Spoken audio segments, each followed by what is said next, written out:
나오지 않을까 싶은 게 일단 메인 관점이에요. 알트코인 같은 경우는 수익을 좀 많이 볼 수 있지 않을까 싶습니다. 그리고 방향이 이런 식으로 더 나오지 않을까 구매해야 된다. 자, 보시면 35,000원 그리고 1,060원 샌드박스 언제 그렸죠? 정말 오차 1도 없이. 네, 안녕하세요. 무지성입니다.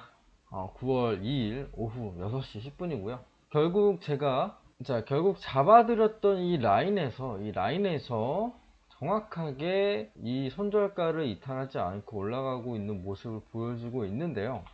조금 더 확대를 해보면 15분봉에서 자, 이렇게 이탈이 나왔어요. 그렇다면 최소한 여기서 매수를 받았다고 한다면 여기서는 털어 주었어야 되는 거고, 그리고 만약에 이탈되고 나서 다시 한번 재매수를 하면서 평단가 관리를 할 수가 있는 겁니다. 평단가 관리를 함에도 만약에 여기가 뚫렸다면 손절을 했어야 되는 거고요. 그러면 평단가가 한 여기가 이제 이쯤에서 이제 맞춰지게 될 거예요, 아마 이쯤에서. 그리고 다시 뚫어졌을 때 이곳에서 다시 한번 추가적인 물량을 잡고 손절을 바로 타이트하게 여기로 지정할 수가 있는 겁니다. 그러면 물량이 어느 정도 많이 채워질 수가 있는 거예요. 그래서 비중을 내가 얼만큼으로 할 것인가에 따라서 비중을 많이 채울 수도 많이 줄일 수도 있습니다. 그리고 다시 한번 상승이 오고 다시 한번 재타점을 여기 줬어요. 그리고 다시 오지 않는 바닥 구간이 됐어요. 단기적인 바닥 구간. 그리고 이제 저항 구간을 뚫어줘야 되는 것이 이제 급선무인데, 아무래도 지금까지 하락 추세선을 계속해서 진행을 하고 있었다 보니까 다시 한번 이 저점을 높이는 시도가 분명히 보여야 됩니다. 이런 식으로라도 좀 보여야 돼요. 그렇기 때문에 이번 주말에서 조금 더 횡보 상승을 좀 하면서 급반등, 큰 시세가 좀 나야 되거든요. 그래야 이제 저희가 좀 바라는 9월 달에 최소한 이제 크나큰 좀 상승을 기대해 볼 수 있지 않나 싶습니다. 그렇지 않고 그냥 계속 이렇게 뭐 이 정도의 횡보만 계속 한다면 아무래도 이 저점에 대한 이탈을 생각을 해봐야 될 것 같아요. 즉, 이 정도에서 수렴하는 듯한 모습을 보이면, 자, 저점을 다시 한번 이탈할 가능성을 조금 더 높게 봐야 될 것 같고요.